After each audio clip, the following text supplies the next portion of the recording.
this. And let me share. Let me share the Twitch. That's is that ESPN?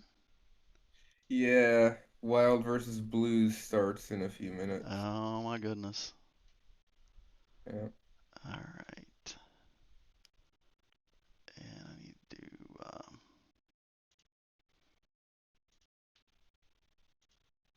Okay. All right. Then that's that. All right. So, well, let's get started. So, I think that we're gonna have a good time tonight. We're gonna be talking about Survivor lore, and we're gonna be talking from chapters 1 through 17. We're not going to cover all of them, but um, we will cover a handful selected, and we'll just go from there. And hopefully, we have a crazy time. So, all right. Well, that being said, let's go into introduce Ricky. Thanks for being here. Siri Lush, sorry that you're sick, and Human, sorry that you're sick. Yeah. So, unfortunately, they were not able to be here, but maybe we'll see Human for a few minutes or something. We'll see. I'm not sure. I still think that picture of me has turned out hilarious 'cause it makes my face look so much wider than it actually is. Right. Now, in this last week, last Thursday, we had been talking about the uh, the Dead by Daylight universe, and we talked about Benedict. We Baker. talked, yeah, Benedict Baker. We talked about the Observer. We talked about the Dredge. We talked about Vigo, and we mentioned the Observer, but we didn't have a picture. And courtesy of Human, he apparently had a screenshot, and this is a screenshot of the old lobbies way back in the day, where the Observer just sitting in his recliner chair, like picking out which book he's going to go to, and so that's just a point of reference related to the previous session. So, the way we're kind of handling our discussion of survivors is um, obviously the trial grounds. Every survivor is going back time and time again, facing the killer that gets summoned. And sometimes they escape and win. Sometimes they get hooked and they die and they lose, and then they get sent back to campfire, and it's this endless cycle. But we know that Vigo got out, and so the theory is that if Vigo got out, other people could eventually figure out the mysteries, and they could escape the reach of the entity. So I remember a while ago, before this series was really conceptualized, I was trying to think of a way of scoring, being objective and scoring the survivors so that an average person could try to understand more about how well they would do in the long term. Assuming that we read from Benedict's journals and Vigo's journals and the Dredge that there are people who have been in the trial grounds for years and years and years and years. And it's not like, they're going there for the weekend and then, like, at the end of the weekend, you're out. It's a long term grind. And so I remember I saw this quote that it was related to a piece of poetry that was written many years ago. And I believe it's by Robert Service. And he mentioned this: this is the law of the Yukon, that only the strong shall thrive, that surely the weak will perish or shall perish, and only the fit survive. And so the premise here that Mr. Robert is sharing is that the Yukon is a very harsh environment for people to survive in and live in. And so the idea that the challenge of the Yukon and the challenge of the trial grounds, you don't want to be there. You're not like picking it for vacation. It's a very harsh environment, and obviously the Yukon, many people have passed, through history, and so he summarizes the concept of survival and existing in the Yukon, the harsh conditions, as strong people, people of strong mental and physical fortitude, they're going to thrive. They're going to be successful. It's going to be tough, but they're going to survive. And people that are weak in mind, they're weak in body, those Muppets are gone. They are perishing. They're gonna rip. They're gonna like die. And then if you're fit, you're not exceptional, but like okay, you have a little bit of intelligence, you have a little bit of strength. You're gonna survive, but enough that you're not gonna be like dying. You're not gonna perish, but you're not gonna thrive. You're just gonna struggle and struggle and struggle because you're merely fit. You're not strong. You're just merely fit. And so I thought to myself, what a better scoring style than taking the law of the Yukon as the means of understanding the survivors. And so that's the idea that we'll follow. So the first one that I believe was chosen by Siri was Laurie Strode. And I'm not going to read all the text here, um, but she came out in chapter 2 in the Halloween chapter. Um, she was kind of like existing in the suburbs, and all of a sudden knives are flying around, and um, hey, it's not good for her. She gets sucked into the realm of the entity. So the question is, how did the entity capture her? We do not know. We don't know. There's no documentation in the journals, no memories. There's nothing in the lore that tells us when she was taken, just merely that she was taken into the trial grounds. And so as we go on to the next section, Benedict Baker commented that this person was wandering around and she seemed to have been there. She was kind of worn out. And the thing that caught my eye is weary of the environment, clad in the kind of controlled panic, constantly looking over her shoulder on the lookout. And so she's always just looking. She's looking for the killer. Where's the killer? And she's looking over her shoulder. And, she goes around this way and she's looking. And she has like this hyper awareness on the very brink of panic. Um, as a person looks at her perks, she has this decisive strike, um, object of obsession and soul, survivor. Um, so in terms of the grading, so people kind of have an understanding of how we're kind of assessing these survivors. Uh, we'll say that it's going to be like one, the value of one for success, and 0 where they would fail. So if they're strong physically, we'd give them a 1 score. If they're weak physically, we would give them a 0. And the same for mental fortitude. And then perks, are their perks garbage or would their perks actually help them match after match?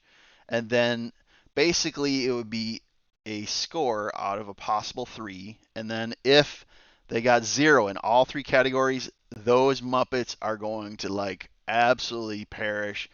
They're eventually going to be given away to the void, and they're not going to make it long term. They're going to be added to the thousands that the Dredge saw when he was in the void. If the person gets like 1, um, or you know, then at that point in time they're surviving. If we get 1 score, 1 or a 2, they're surviving. They're not doing great, but they're surviving. They're winning some, they're losing some, but they never learn enough about the entity to escape like Vigo did. They're just always going back to the campfire and rinse and repeat, rinse and repeat. But to the survivors, they get all 3. They're gonna win more than they lose, and they're gonna keep on learning match after match, and eventually they're gonna figure out clues and ideas that are gonna help them like escape the realm of the entity. And so I guess the first thing that we have to talk about, Ricky, and so I'll give you opportunity to give your thoughts of like a score of a 1 or 0 and so forth, and 1 or 0 and 1 or 0, and then I'll chime in, and then we'll just kind of like maybe come to a consensus.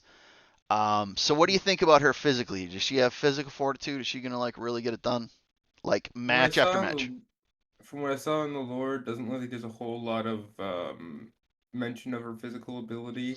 Okay, but what about the movies? There's obviously outside of Dead by Daylight. She's a survivor. yeah, She survives movie after movie, right? yeah, but she survives movie after movie. I haven't seen all of them, but she does survive. I do know she survives. So maybe Uh, a mixed Decisive bag. Strike. Decisive Strike looks like a very physical perk, so kind of torn on that one. But I guess I'd give her a for physical fortitude probably a one because she's able to. She's pretty good Hmm. at getting through that stuff. Mental fortitude. I mean, there's a combination of obviously if you're surviving Halloween after Halloween with Michael Myers, there's got to be about quite a bit of mental fortitude Yeah, in yeah. there. But based off of Benedict Baker's, that might starting to fall apart. But I'd still give her a one there. So you think she's gonna get out? She's gonna make it out? I think And I think she has a decent chance to make it out before she falls apart mentally. interesting. Okay, so for me, physical fortitude, like from the movies, I've seen like little clips here and there. I think physically, she's probably young. She's strong.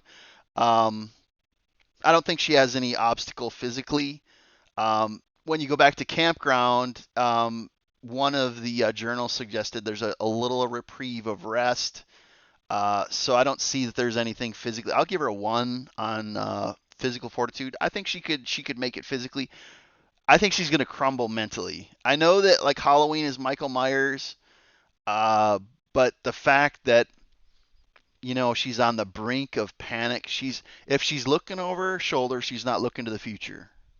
I think she's reactionary. She's not like thinking about like, okay, I need to learn about this or I need to check this out. I don't think she has enough in the game for fortitude. So I think she's going to crumble mentally. And perks, yeah, mixed bag. I put her as surviving. Like she's going to win some matches, she's going to lose some, but I don't think. I think the fact that she's not focused on the future and she's always just trying to look over her shoulder and she's like on the brink of panic. She can't concentrate on the learning aspect, and so I don't think she gets out. I think she's stuck. But she wins some, she wins and loses some. It's like a mixed bag. Is that reasonable? Reasonable?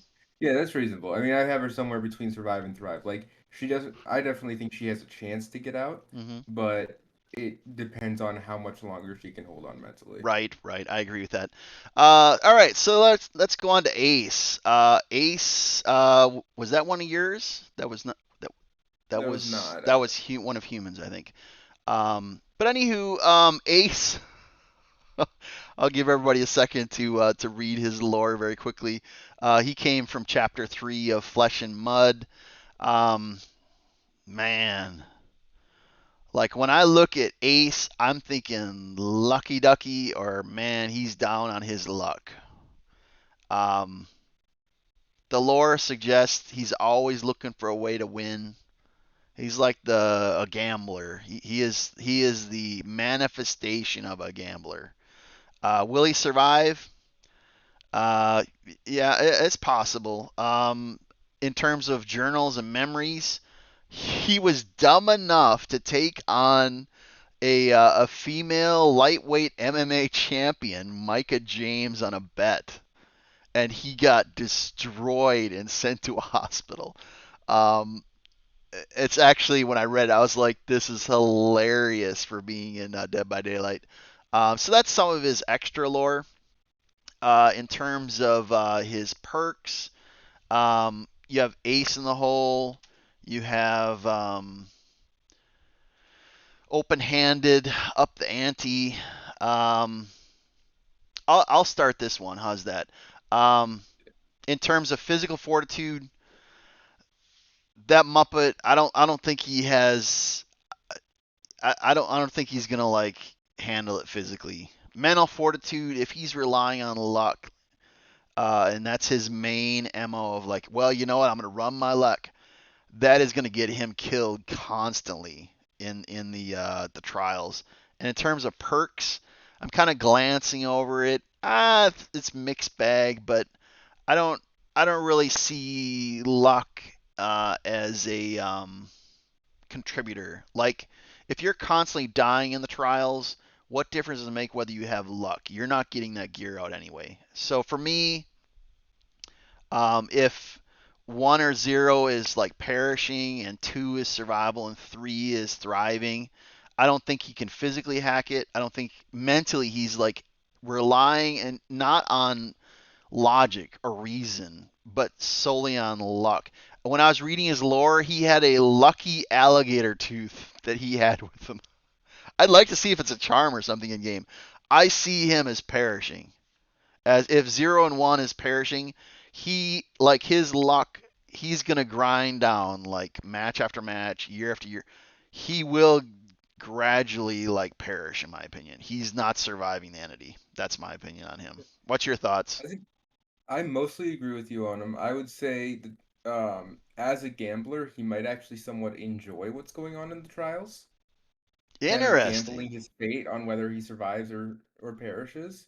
Interesting. Each trial is a gamble, so that might give him enough fortitude to keep pushing and at least survive, and he might enjoy it. So you think that Um, like it's like the gambler mentality? Well, you know what? I know I've lost 5 games, but man, that sixth game, I'm gonna win it all. I'm gonna win it all. And yeah, so he just keeps on going back to the table. Okay, that's interesting. That's interesting. So you think that the reliance on luck is actually going to his favor? yeah. That's interesting. That's interesting. But do you think that he'd learn enough I don't over think he'd learn enough to escape. I think he would just keep pushing and surviving. and maybe I win more? Maybe he'd beat the house. He'd win more than he'd lose. Yeah, Interesting. I could agree with that. I had not factored in like him psychologically. All right, I've lost a lot, but let's go back to the table. We got to win big. We're going to win big. I had not factored that in. That's very interesting. I like that. Let's go on to the next survivor. Good old Bill. Was this? Let me see here. Uh, was that one of your? That was not one of yours, right? no. No. All My right. first one is David King. All right. Well, when we get there, yeah. All right. That's good. Um, so the lore is actually he gets sucked into the trial grounds as he's in the middle of fighting through the zombie apocalypse. Obviously, we know that Bill Overbeck is from Left 4 Dead 2 or Left 4 Dead universe, like game universe. So, like, he exists in a zombie apocalypse. Um, so here's his lore.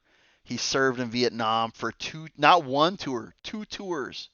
Um, the first thing he did after he woke up from surgery, he's like, "Yeah, I headed home and I put on my uniform and let's go." Then of course he's looking for survivors. Um, Bill, he sacrificed himself to help a survivor before the entity took him. His body was never found.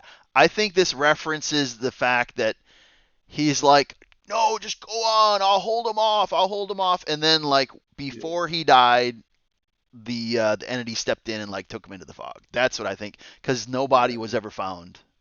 Or something that shows up in another survivor that I had is sometimes like as they're on the brink of death, like they've been injured, they've been destroyed, on the brink of death, the entity will be like, "Here you go. You're mine Hmm. now." Yeah, to basically yeah, that's an interesting thought as well. Memories, there's this is like a really interesting interaction. I was like, who's Zoe? I've played Left 4 Dead 2. I've not like played the first one. But I found a picture, and that right there, the picture in the top right is a picture of Zoe. And so that's Bill and Zoe. But uh, yeah, I mean, he's just living for the next battle.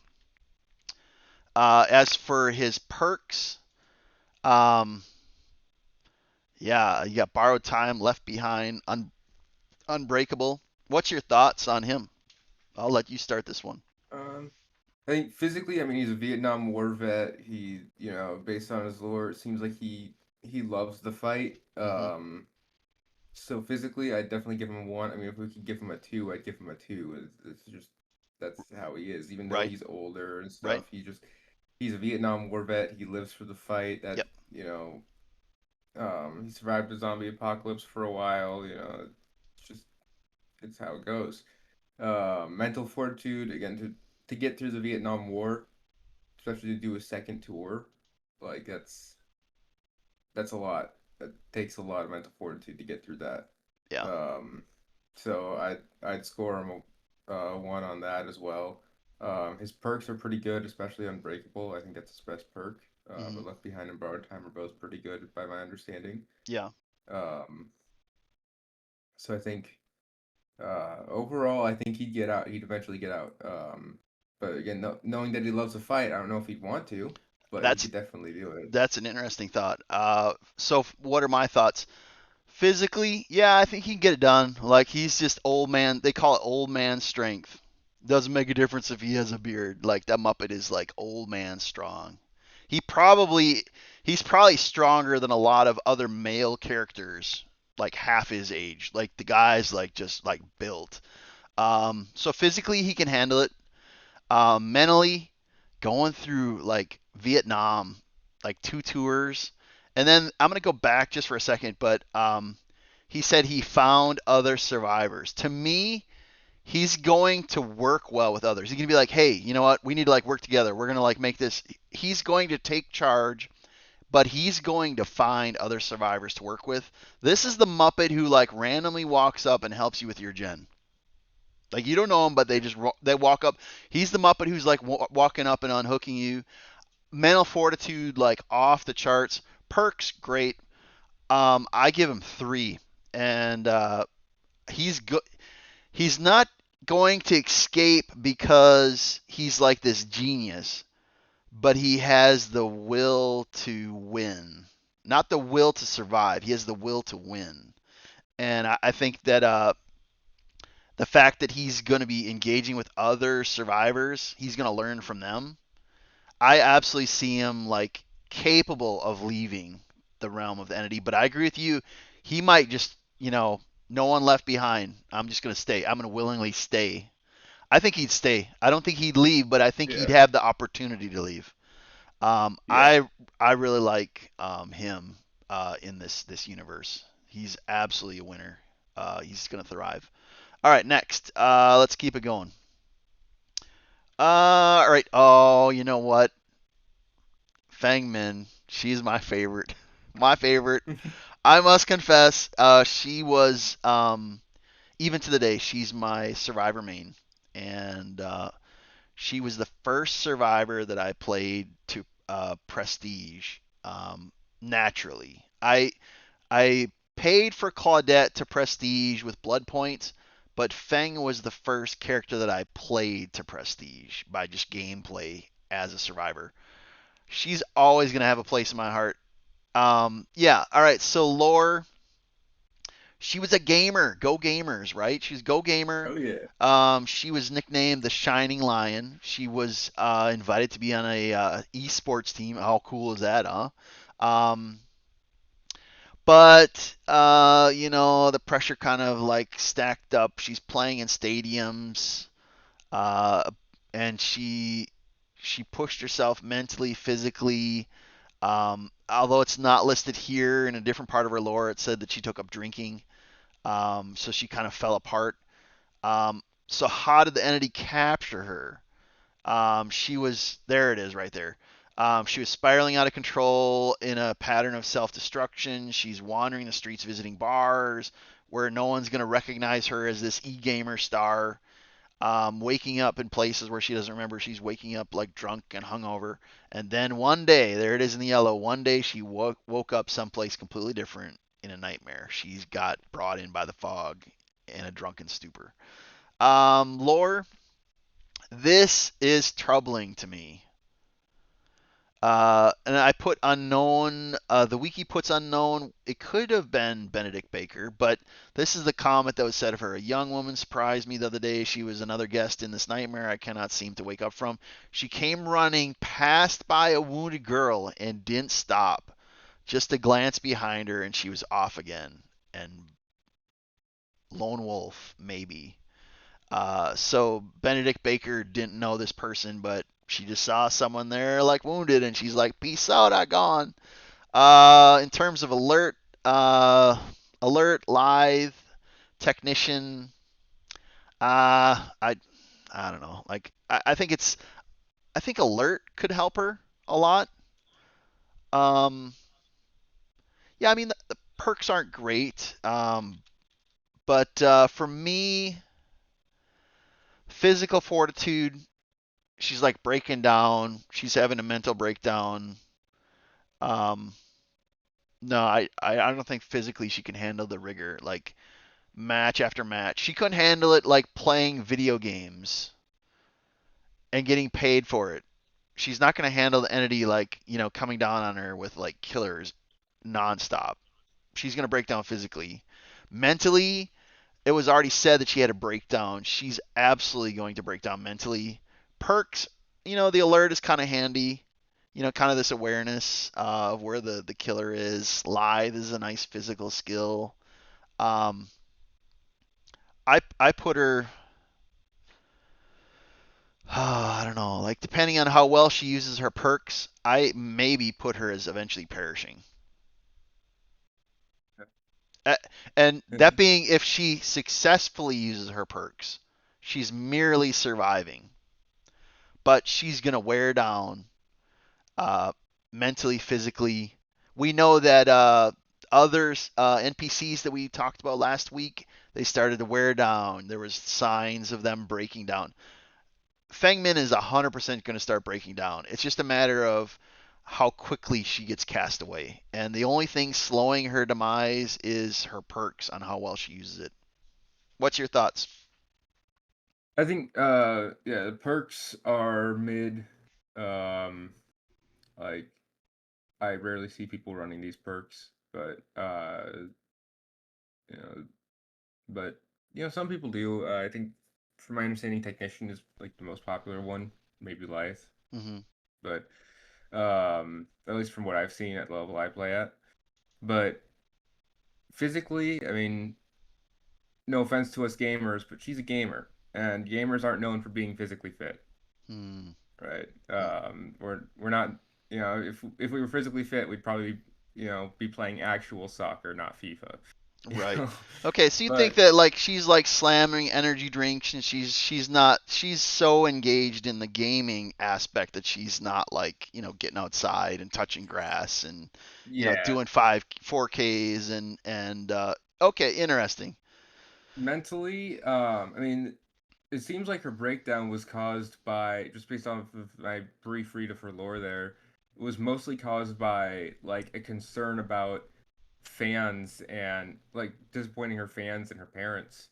Um, so I think here there's no real concern of that. There's no fan base to be worried about. There's no parents to be worried about. Oh, And interesting. in the additional lore page, it mentions this time she's determined to win. So I think that might keep her going. Um, you know, uh, Yeah, a determined look on her face. or in how she's captured. It says this time I will win. Interesting. So you think that her Yeah, now getting she's going sucked to win. into the entity's trial grounds, all the distractions have been removed, and now she's just focused on like, okay, so you see it as a positive that she's had distractions removed, and so now like the main purpose is clear in sight, and all the peripheral stuff is now gone. So you see Yeah. that as a positive. Interesting. And you said the perks are mid. So do you see her as just surviving? Like she's not going to perish, but she'll just survive? I don't think she perishes, but I think she survives, and like the only way she gets out is if she gets help from someone like Bill. Ah. Like if Bill finds a way out, and Hmm. he'll help her get out. But other than that, I don't think she survives. Like the fact that she ran by that one survivor who was injured, just kind of ran by and didn't really care. um that gives a sense she's not much for teamwork. She's very much, I'm gonna get out of this what it costs. So there might be hesitation from other survivors to help her. I think that Ah. also goes into it, that Hmm. I don't think she'll perish, and if she does, it will take a while. Okay. But I definitely don't think she'll get out. Interesting. Interesting. So you have a little bit more favorable. And I had not thought about her getting brought into the trial grounds, the removal of distractions being like something that would help her fortitude. That's a really good point. I did not factor in. That would lean her more towards survival. I can agree with that assessment. Yeah, I mean, I suppose if everything fell apart, she might get into a rut and maybe she perishes. But maybe based on the removal of distractions, maybe the absolute desire to survive is going to keep her going. I think I can agree with that. Absolutely. All right, next we got your first character. Lead us away. Lead us in your thoughts. So David King is really fun. He was the child of a really wealthy family. He played rugby. Listed as being very intelligent, uh, and like he loved getting into fights, which is why he played rugby. But he assaulted a referee. Then he started getting into fights, into like street fights, Fight Club type stuff. Mm-hmm. Um, his uh, he one day witnessed his dad abusing his mother and snapped and beat the crap out of his dad. Mm-hmm. Uh, saved his beat up a few people to save his only remaining friend. Became a debt collector for the guy to for a big debt collecting guy for a big loan shark to save one of his friends. And yeah, literally, it's listed as he was given an ultimatum: either King works for Brass, or and Donnie says paid, or Brass kills them both. And King was like, "Oh, all right, I'll work for you." Interesting. And one day he just stopped showing up at the pub, and the few friends he had were like, "Eh, he probably picked a fight with the wrong guy now," and I mean, they were right. technically they were right. Yeah, that's.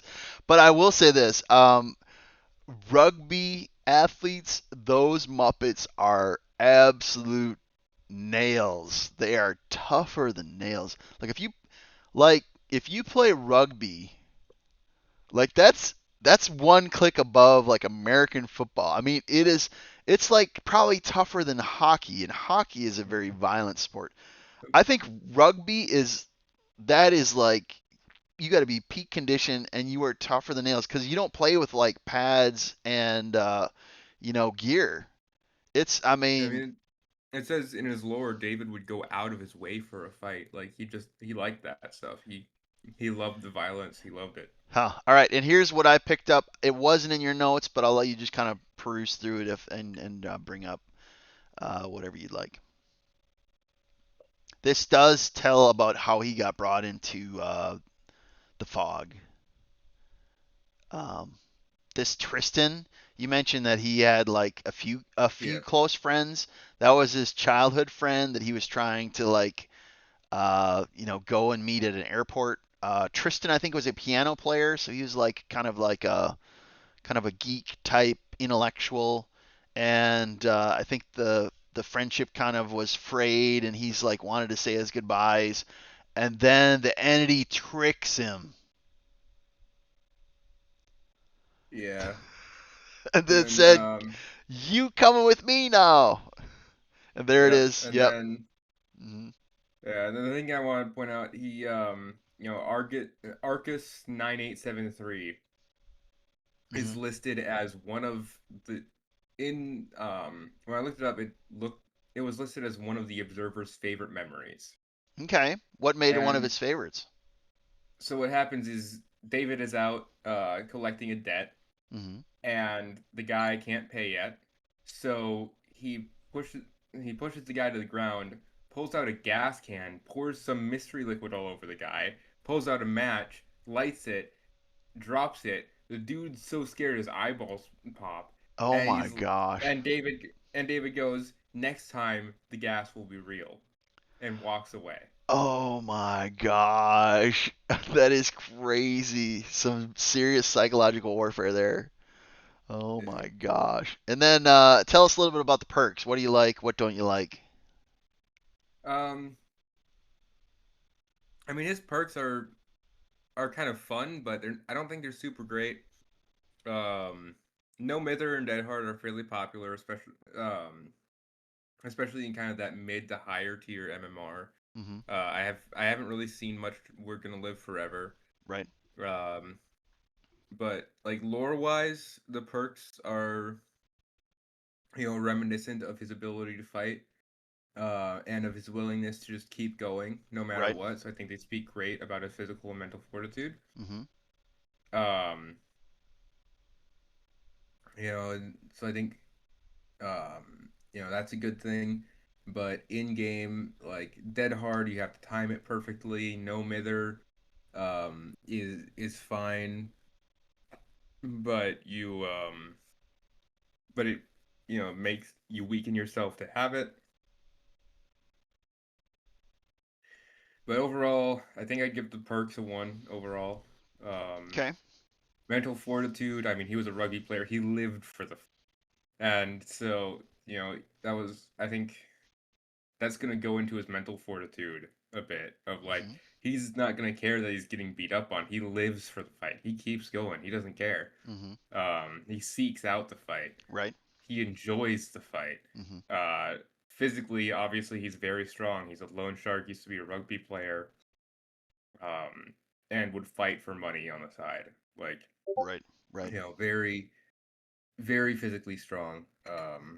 So I think he could eventually escape, but I think he's kind of like Bill. He could escape, but would he want to? But a different reasoning. Instead of, Mm. not leaving anyone else behind, does he want to leave the fight behind?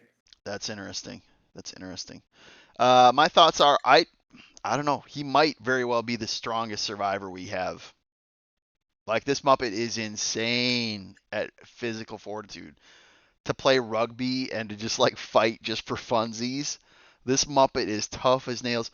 Fortitude is like an absolute. He might be the strongest survivor physically, possibly. Mental fortitude. I agree that he had to have mental toughness to like, I'm just gonna like push, push through the pain, like a rugby player.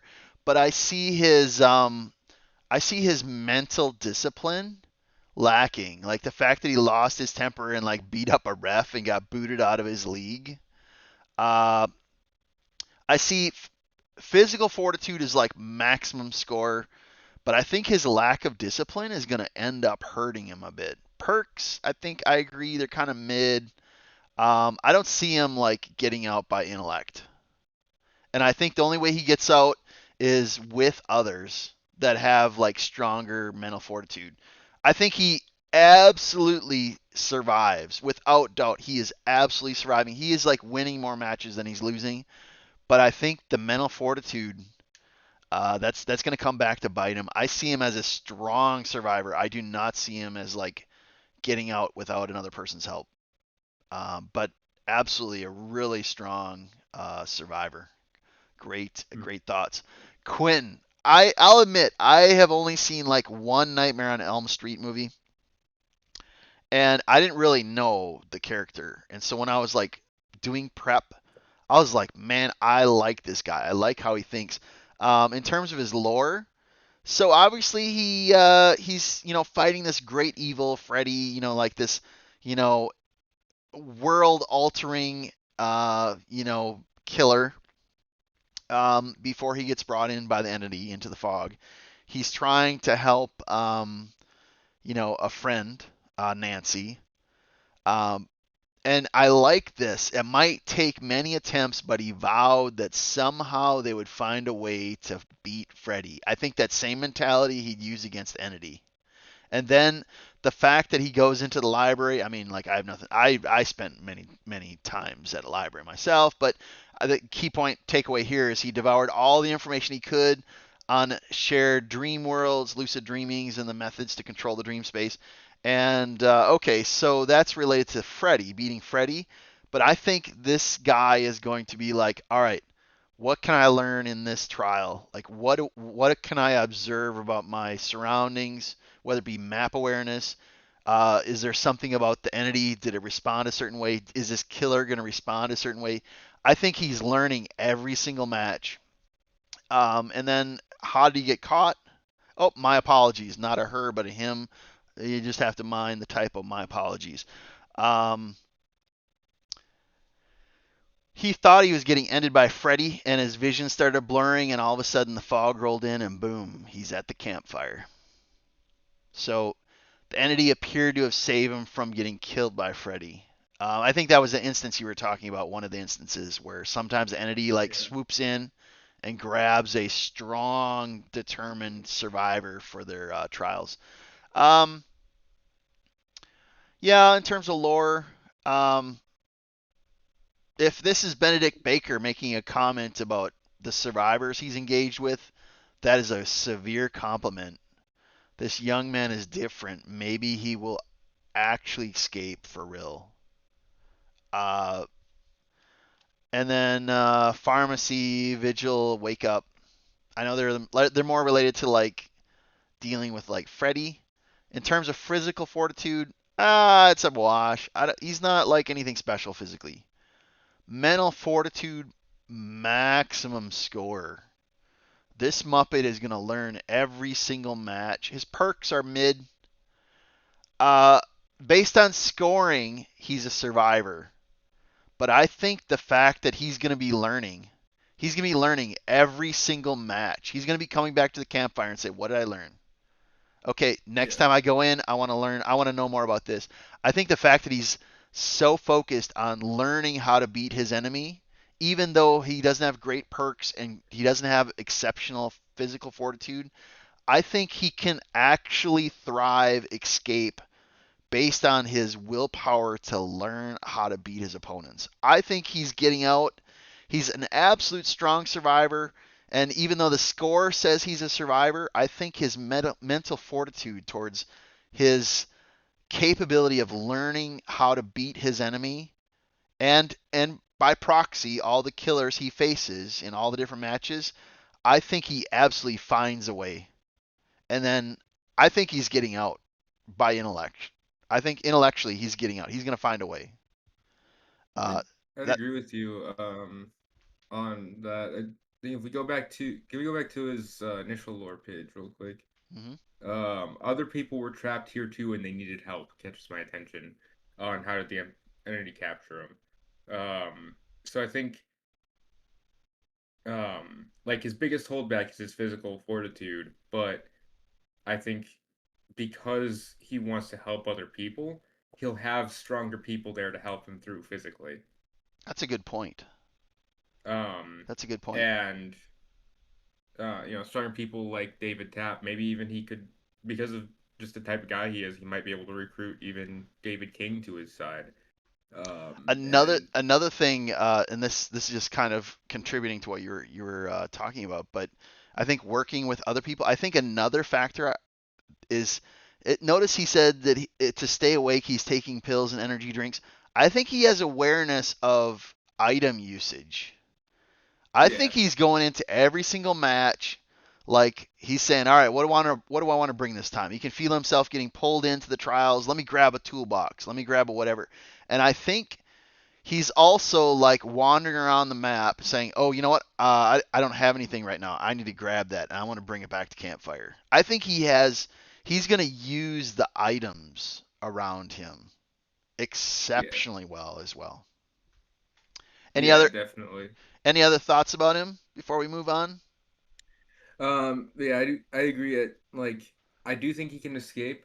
I will say I don't think he can do it alone, and I do also think kind of like Bill, um, like he could do it alone mentally. It's just the physical fortitude I'm worried about Mhm. for whether or not he could get out alone. Mhm. Um, but I also think, given that, he wants to help people, I think kind of like Bill,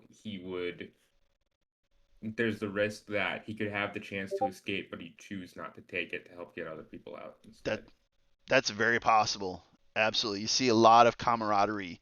And then if you, I like I said, I've only watched a little bit of one of the movies, and only one of them completely, but he has to work together with the other people against Freddy. So he's very accustomed to working together, sharing information, figuring out. So he is absolutely a team player. Absolutely. Good points. And then here you go, David Tapp. Share your thoughts on him. David Tapp, he's determined to see killers brought to justice and victims avenged. That's one of his big things. Um, in he's from Saw, and his story is that he and his partner discovered Jigsaw's lair. They tried to apprehend the guy, but he managed to escape before being unmasked, severely injuring Tap in the process. Uh, because the method of getting into Jigsaw's lair was illegal and unconstitutional, they entered without a warrant, and the detect and his partner had died in the process, so he was discharged, but he refused to give up. Hmm. Um, but his age had caught up with him, so he managed to track down Jigsaw again, or a clue to Jigsaw, not necessarily Jigsaw himself.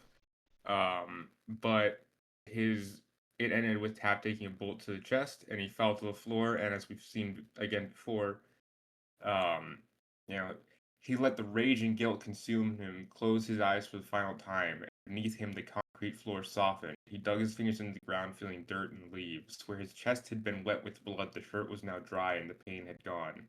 His eyes opened to a darkened sky and the jagged, searching fingers of branches. Like it's very clear. But and then it goes on to say he didn't know what this place was, but he was still a cop and he always would be. He had a job to do.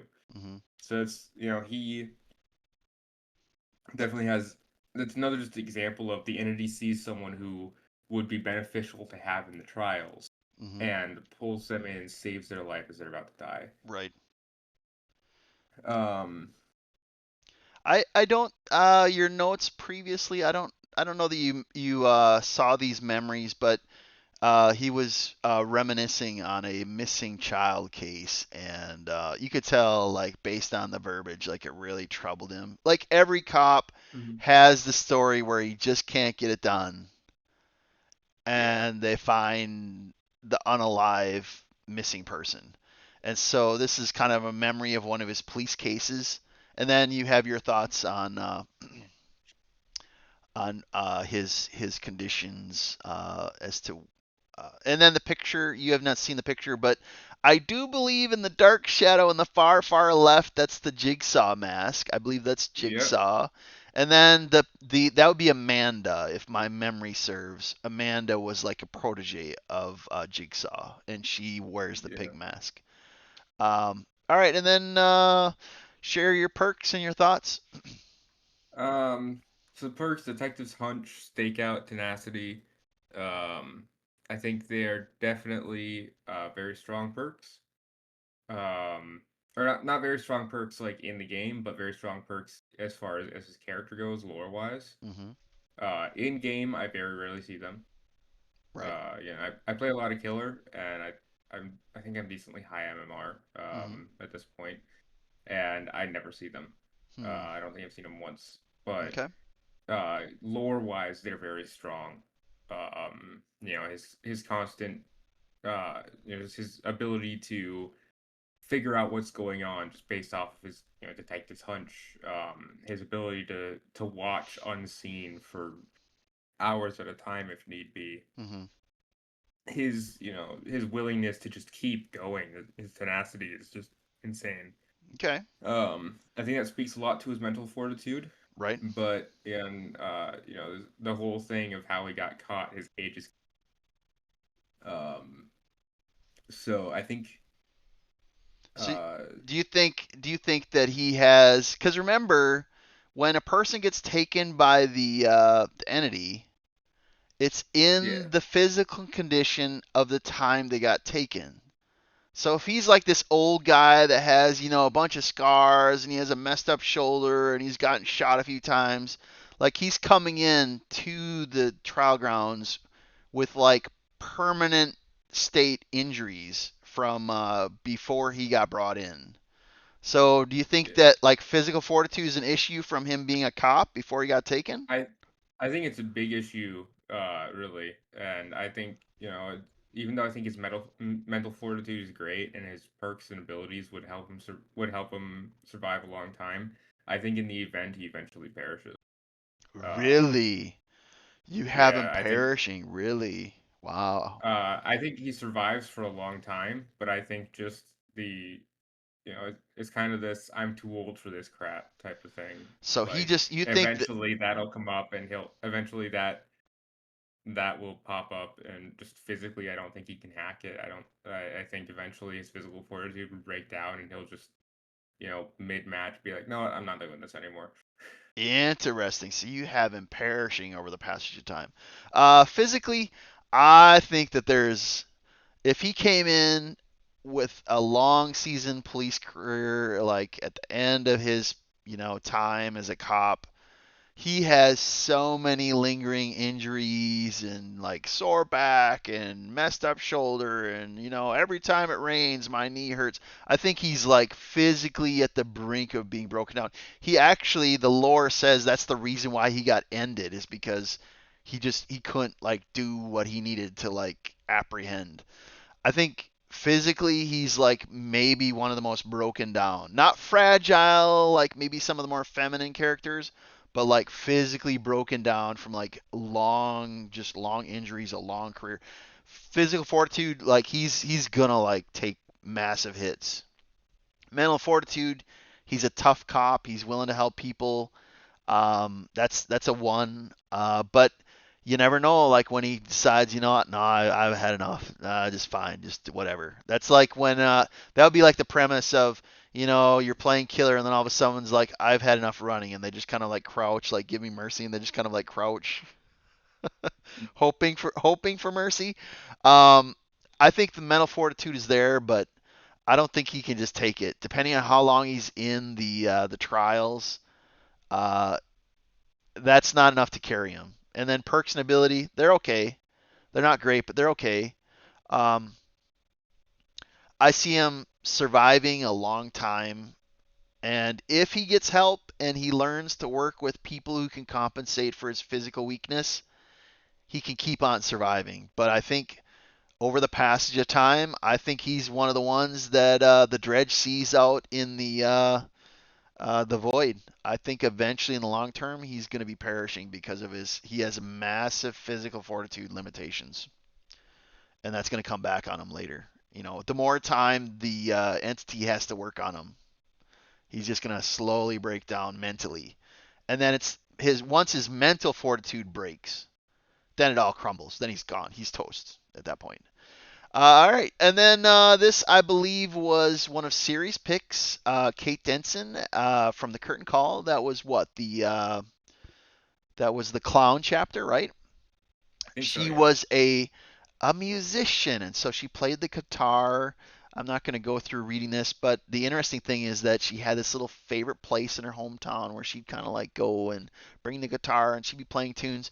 The lore, although it was a really long lore, it cited that um, she'd be like getting these songs in her head, but they were like really dark, morbid like tunes, and she's like, where is this mess coming from? Like this isn't my style. And something was affecting her like songwriting ability, and that there was just a darkness that slowly just creeped in on her.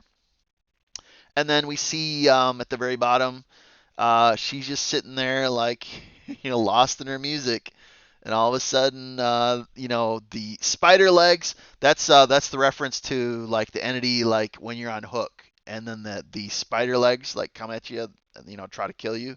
That's a reference to the entity itself taking someone in the fog. There it is. The legs coiled like tendrils around her limbs and lifted her. When you die in a trial match, you can actually see the entity like lift your dead body out of the map. And so this is a clear reference to being taken by the entity. And when the fog cleared, there was no sign of any struggle or life. So there's the fog again.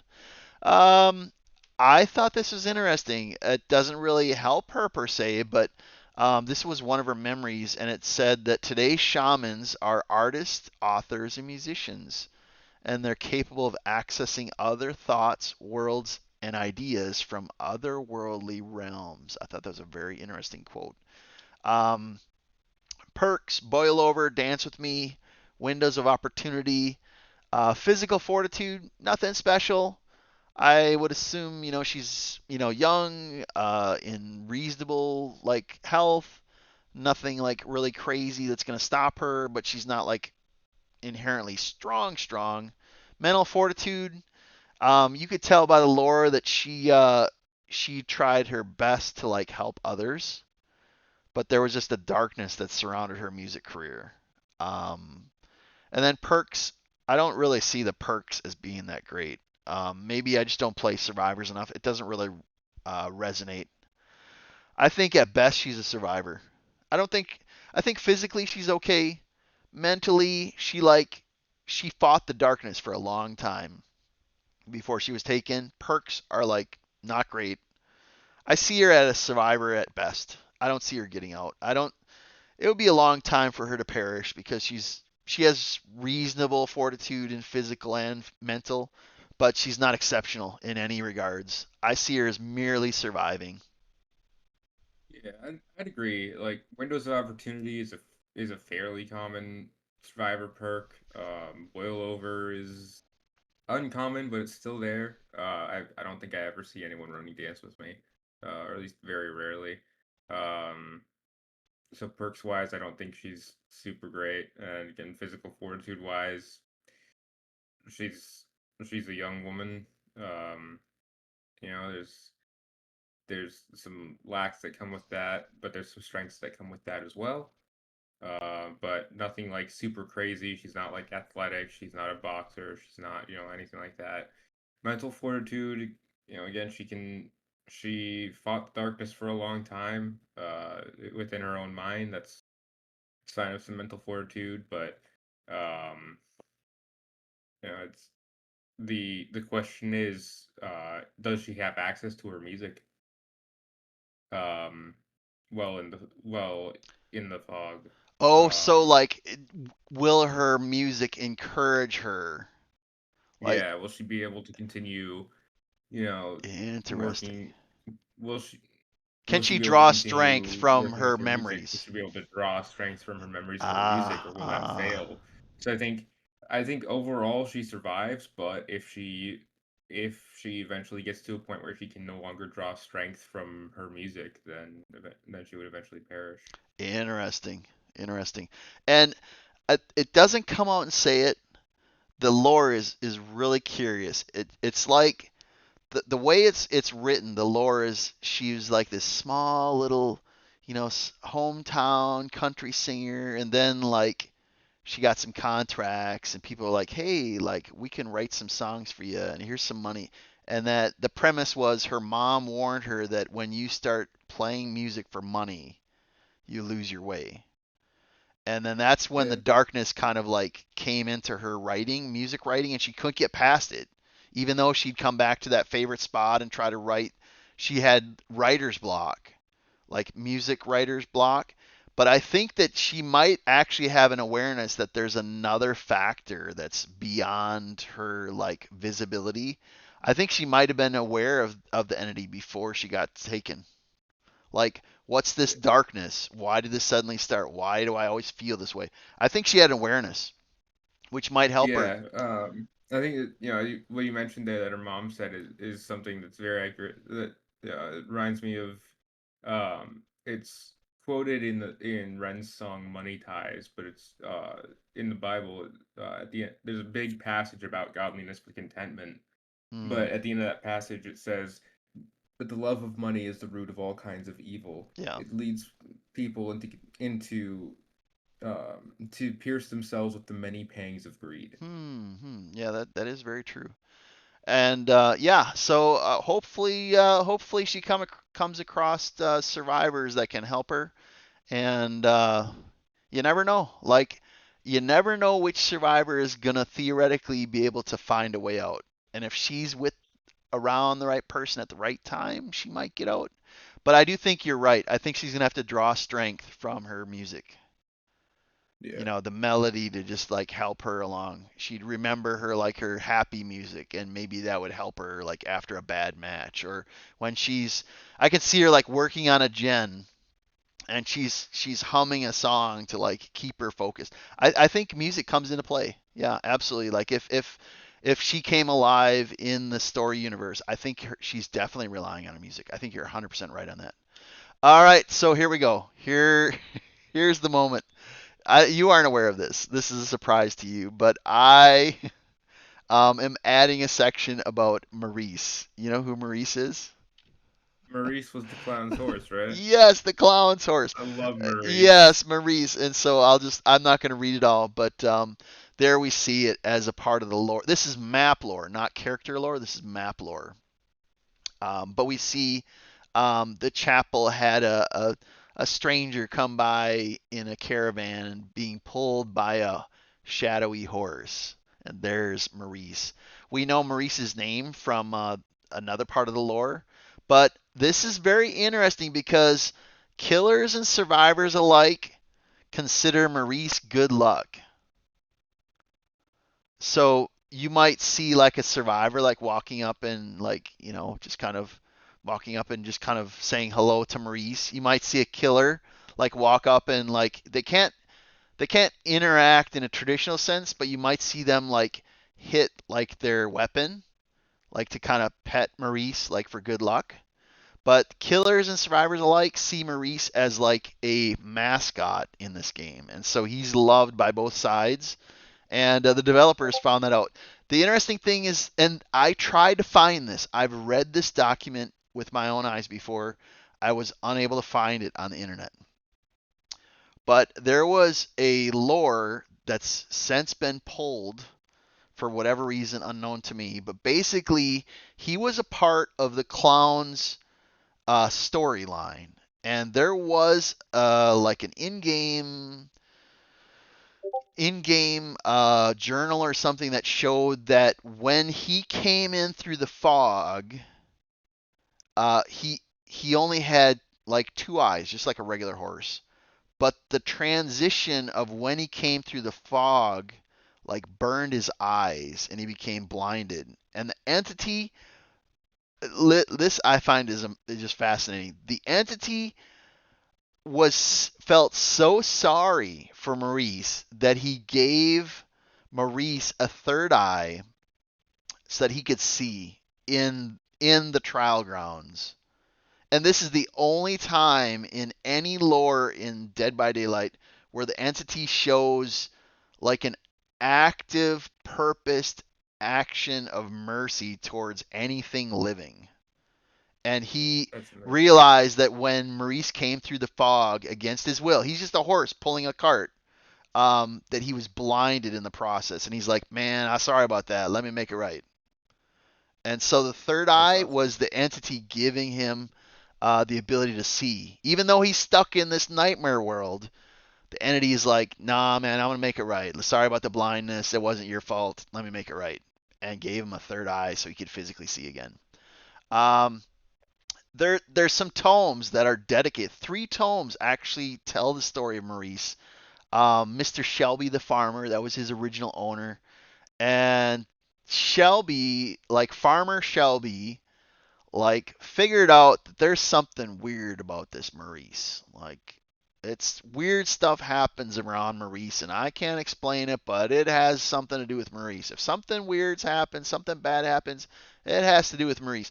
And it got to the point so bad that um, like Farmer Shelby was like beating Maurice like daily.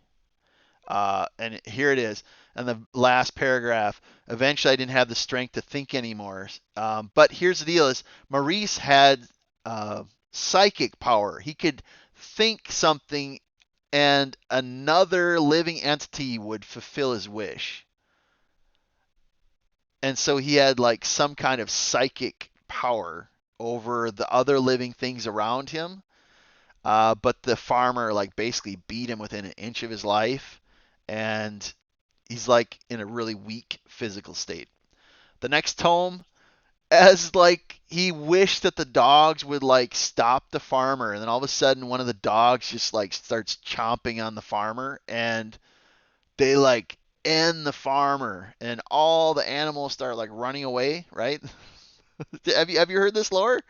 I saw I have this and I'm not. like, what? This is crazy. Look at the next paragraph.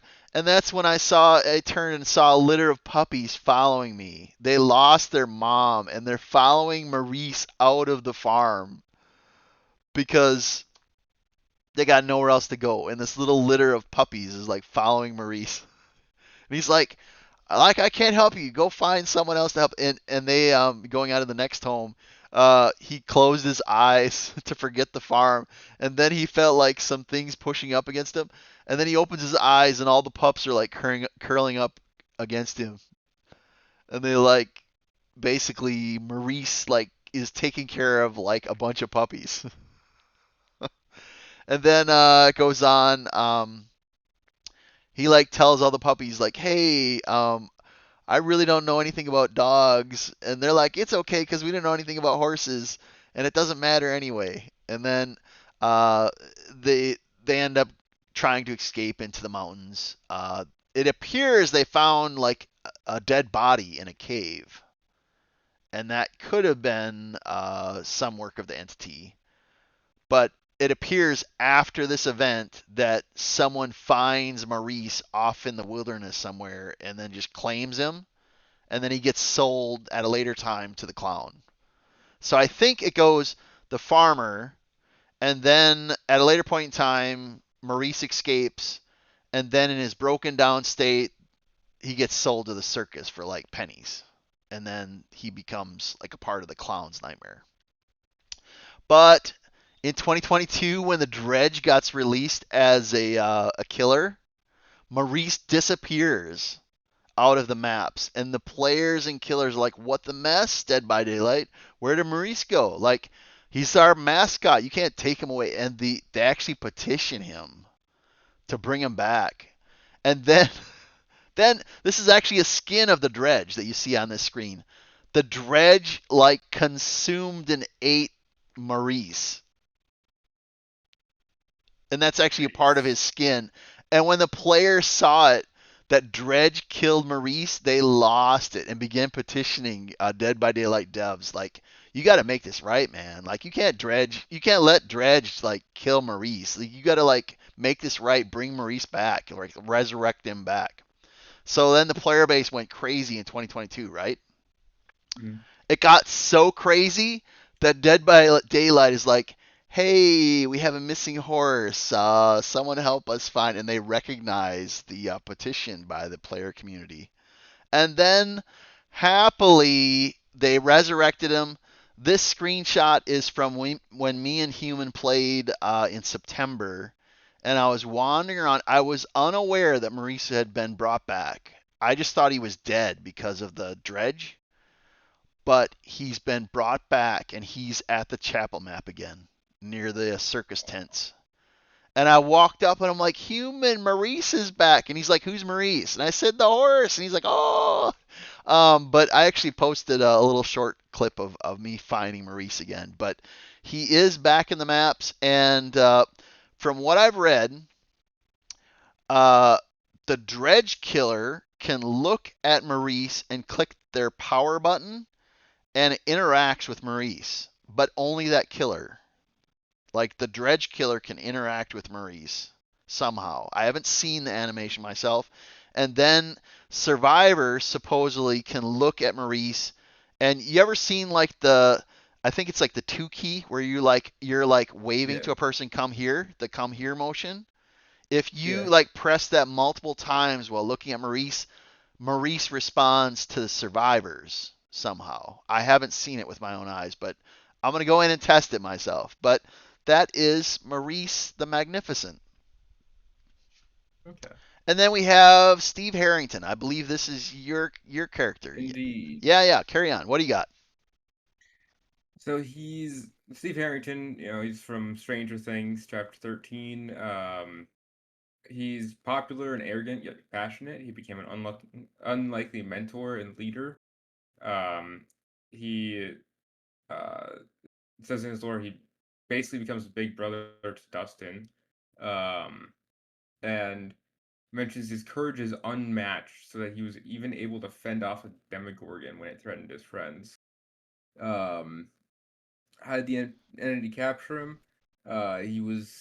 He got a call of assistance from Nancy. He went to the library, and when he got there, he found her notebook. No sign of Nancy, just her notebook. And saw the ground open up and a swirl of black mist filled his eyes. When he woke up, he was in a strange place that seemed familiar but unfamiliar at the same time. This is what I mentioned last week, where some survivors have actually like seen the fog portal of the ground just opened up and a swirl of black mist filled his eyes, and then suddenly he Hmm. was at the campfire. Right, right. Okay, and then what do you got? What do you got for perks? What does he have for perks? He has babysitter, camaraderie, and second wind. Mm-hmm. I think in game they're not super great. I think second wind is the only one I really see people use. Mm-hmm. Um, but um, babysitter is a decent team play perk. Um, so is camaraderie. Uh, uh, but they're not like super great. They're not amazing. As far as his physical fortitude goes, however, I would say he's decently strong. He's a young man. He's strong. He's courageous. He was able to hold his own against Demogorgon. So there's that. Right, and if you've ever Like seen, that's some, sorry to interrupt, but if you've ever seen like Stranger Things, I think it's season two. Like the Muppet, he's like they're getting attacked by something, and he just grabs a baseball bat and ends up like yeah, just swinging it like a handful of times. He's like, "Get out of here! I'll hold him back." And I actually saw that part of it, and I'm like, he he has reckless abandon when trying to help his friends, even putting his yeah, own life in danger. That's what I'd yeah. say. Carry on in your thoughts, though. Carry on in your thoughts. But yeah, I think overall he's got good physical fortitude and even good mental fortitude. He's also surprisingly smart. Not as smart as his friend Nancy, but still able to catch clues and find his own answers as needed. Um, but I think his mental fortitude, I think the biggest strength of it is that it comes from protecting his friends. Like I think the biggest part is when his friends are in danger, he rushes in, and he has the strength to keep going to protect his friends. Right.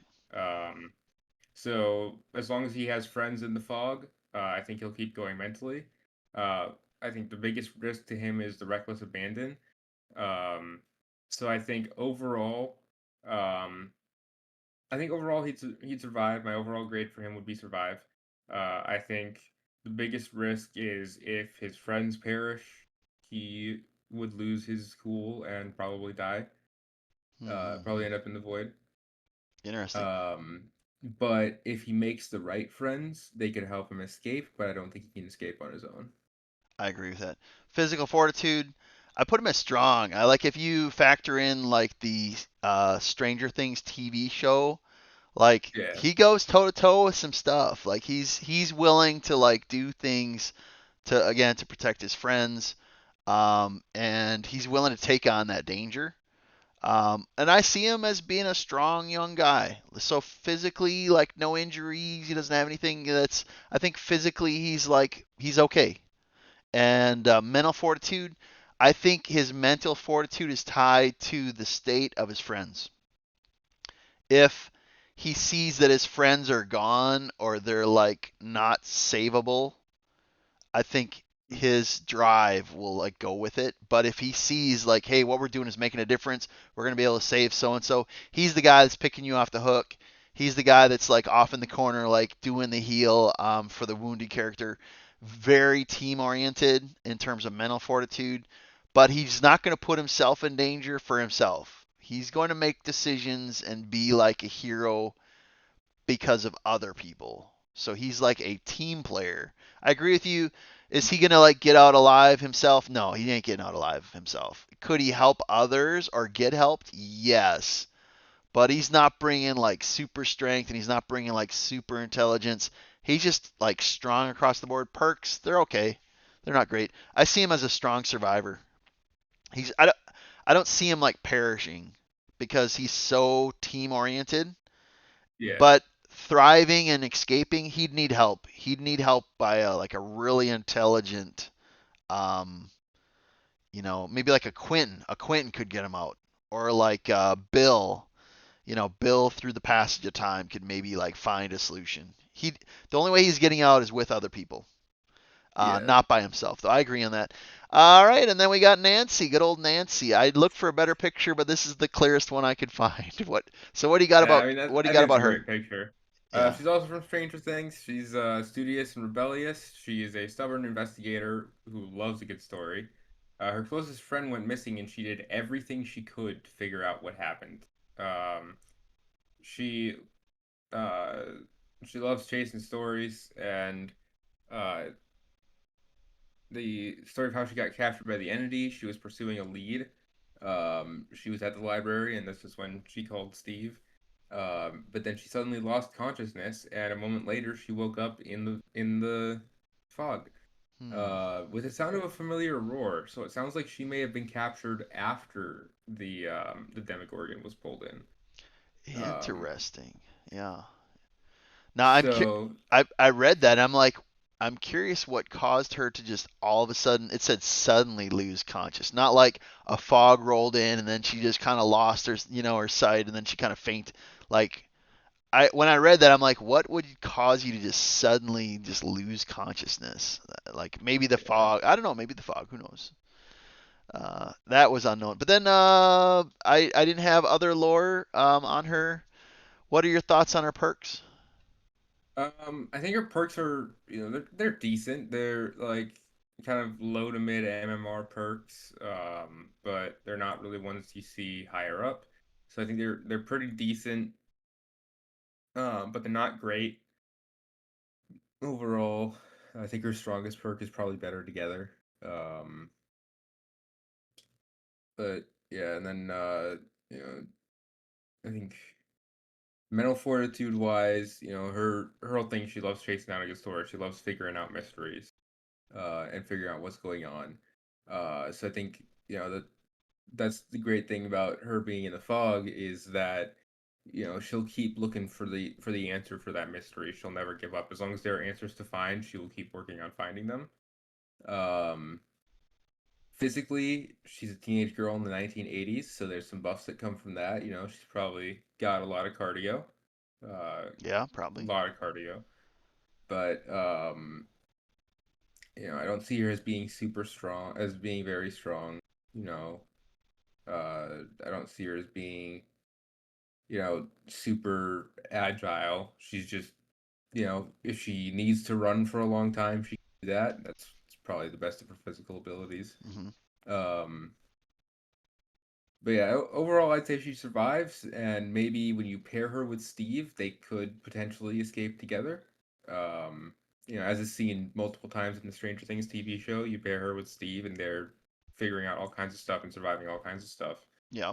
Yeah. But so I think you pair those two together, and they could get out. But I think alone, she survives. I think there's no way she perishes because she's always looking for the answers to the mystery, and I don't think she will ever give up and figures out what's going on. I think she might I be think like that gives her. another Quentin type style character. Yeah, yeah, Yeah, that definitely. yeah. For me, physical fortitude, yeah, 1980s. I'll tell you what. There's definitely a lot more cardio. It's not the era of the internet, so like people had to go out and play and just enjoy the outdoors. So her physical fortitude, I think, is going to be higher than the average female. Uh, Her Yeah, age and also being from the 80s, pre-internet. I think that comes into play in terms of mental fortitude. I put her like maybe Quentin level. Like she's gonna figure stuff out. Um, Perks and abilities. The one that stands out to me is better together. And the interesting thing about this is when repairing a generator, its aura is highlighted in yellow for all other survivors within so many meters, 32 meters. The curious thing is that perk is going to help other people find her. So I think she's going to have like higher than average access to fellow survivors as long as she can stay focused on the moment. I think physical fortitude is great. Mental fortitude is great. Maybe even Quentin levels. And perks, I think better together, like from a story perspective, is like really big. The others they don't resonate with me as much. But better yeah, together, people are gonna find her. They're gonna find where she is, and then all of a sudden now she has teammates. Surviving, she's gonna survive alone. I don't think she ever perishes. But I don't think. I think if she had, I don't know. Could she get out alone? Could she escape alone? Maybe. I think she could figure Maybe. out how to, but I don't think she has the physical fortitude to do it. She Yeah. could figure out the answers, but I think the physical side of it, she would need help. Yeah. I think for her is she would die more often than not physically, like in the Mm, trials. That would slow her progress to learn things. Whereas Quentin yeah. may have more of a physical advantage plus the mental fortitude, and Quentin's getting out. Like if you would put Nancy and Quentin in the same and you just like run them, Quentin's getting out first because of the physical Yeah. advantage. Nancy, I think she's a strong survivor, but I think you're right. She might need a little bit of extra help. It might not be a lot of help, but she needs a little bit of help, and that might be enough. And so yeah, Nancy, great character. And if you, like you had said, if you see the TV show, her and Steve work very well together. And this was series' last character choice was, and I apologize on the pronunciation. I don't want to be disrespectful, so I'll just call her Miss Lee. How's that? Is that fair? She's from chapter 19 called All Kill. All right, All Kill. Now, I did not know her lore. I don't have this character, so I just don't have it. But she was like this executive, like producer of this band, and the band like almost all dies in a fire, right? Except for one of the musicians. I did not know this. She helps this musician, this young musician, like relaunch his career. Wait for it. Cleverly launches the song under the new stage name The Trickster. She helped develop in the trickster into the killer he became. I read that. I'm like, what the mess? And the lore, there's several lore stories about her that she is like cutthroat. One of the lore stories had her like putting like a GPS tracker on the trickster to figure out, well, why in the mess is he like disappearing all the time?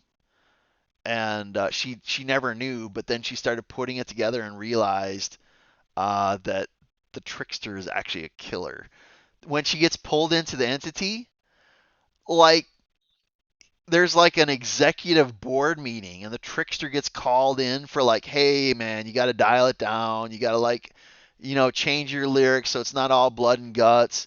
And trickster just kills everybody in the room in front of her. And right before like she gets killed herself, she's like, I'm not gonna let him get away with this. He's gonna pay. And then all of a sudden, the fog like takes her in, and then when she arrives, listen to this. There's a crowd around her, and she's in a spotlight, and they chant magnum opus, which means the greatest achievement of an artist or writer. And so she gets pulled into this darkness, and she's in the spotlight, and then she can hear people yelling Magnus Opus, and she realizes like this is her new calling. This is the thing that she was like she's living for. And so she smiles, and then she's like, yeah, this is my place. This is where I'm gonna shine. Lore. There's a section of memories where she's like trailing the trickster, and finally figures out, yeah, I think he's the serial killer. I didn't have any other lore on her. In terms of let me look at her perks real quick here. One moment, please. It's fast track, self preservation, and smash hit. I'm kind of looking at the details of it, and uh,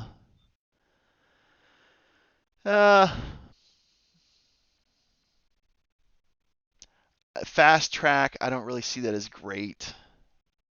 That you gain benefit as other people suffer.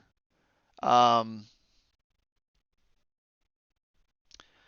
Self-preservation again, like it helps you when you're injured, and then smash hit. Um, you gain haste after stunning a killer. You know what? She has an interesting story. She has a really interesting story. Physically, I don't know. We'll just say she's average. Mental fortitude, based on the lore, she is not going to thrive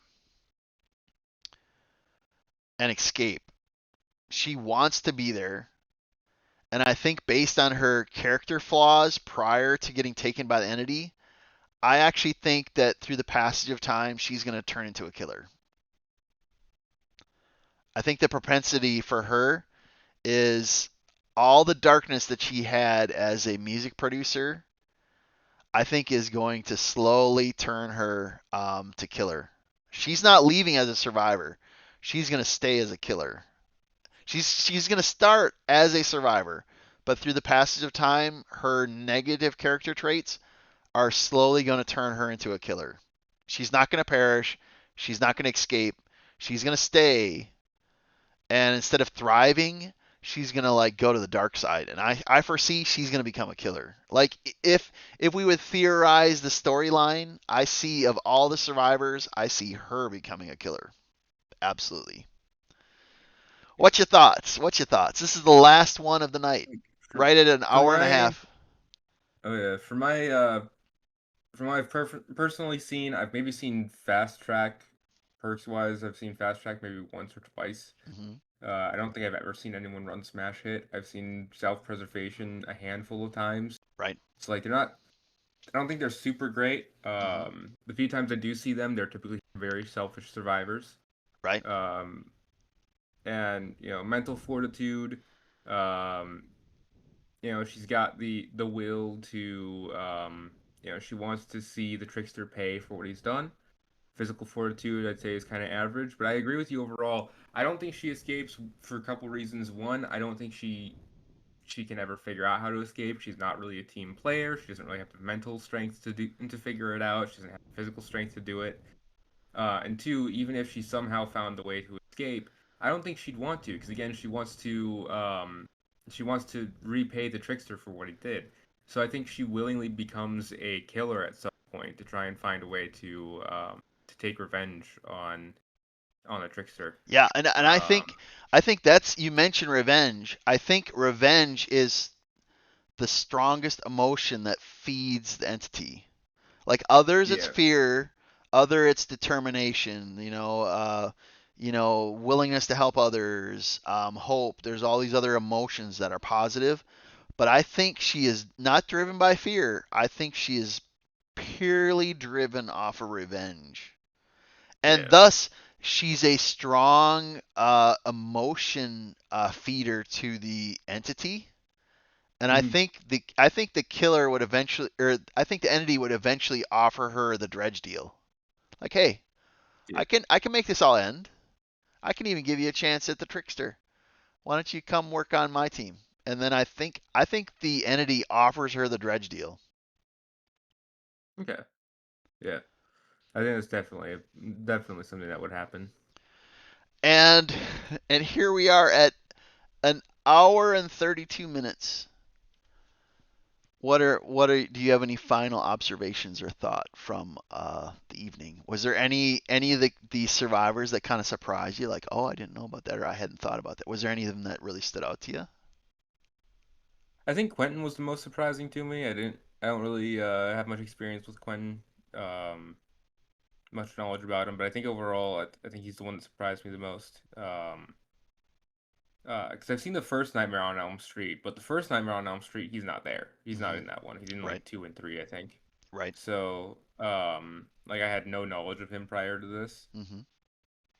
Um, and like so going into it, being like, oh, he's a Nightmare on Elm Street character. In the first one, which I've seen, uh, it's mostly just fear. It's running around in fear, and it's not until the very end that they realize, wait, it's all a dream, and we just have to wake up. Right, But right. yeah, so it's I think uh so having someone who from Nightmare on Elm Street who was actually fighting back against the killer was surprising to me and like figuring out ways to fight back. Yeah. But yeah, it's just my final observation there is that was the most surprising one to me. Yeah, I found the Quinn story very endearing, and I absolutely think that like he is so far. Now, mind you, we still have another whole round of survivors like in 2 weeks, but Hmm. so far, I mean, I think he is like the brainiac of them. And I think that Bill, David, there's other ones, they just love the fight. They just want the challenge, and they'd stay there or be willing to help other people. They might even stick around, even if they had a way of escape. But to me, when I read the Miss Lee lore, I was like, as soon as I finished it, even before I put up the slides and made the slides, I'm like, she's gonna become a killer. Absolutely 100%. She's eventually gonna become a killer.